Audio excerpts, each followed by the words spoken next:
Hai, saya Mr. Ku. Hari ini saya nak ceritakan gas lift. Kenapa biasa tak boleh naik, tak boleh turun, ataupun sudah turun tak boleh naik. Kenapa kan? Okey, gas lift dia sama seperti kita kereta Mi Exoba. Dia ada banyak brand ni ya. Okey, dia ada macam ni punya. Clip.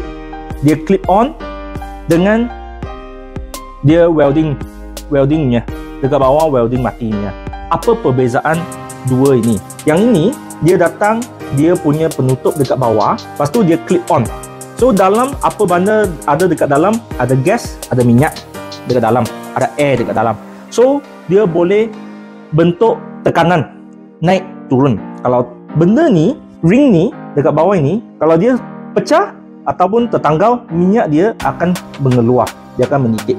So biasa kalau you tengok you punya kapet dekat office menitik-nitik, minyak-minyak kan, cuma sebab ini. So masa you nampak bintik-bintik minyak-minyak, confirm you punya kerusi sudah tak boleh naik turun. Yang mana gas lift bagus? Adakah clip on punya atau kita welding punya? Of course welding punya dia lebih bagus, lebih padat, sebab dia tak ada ruang untuk dia punya minyak ataupun gas dia terkeluar. Dia boleh tahan lagi lama. Of course ini macam punya gas lift lagi mahal.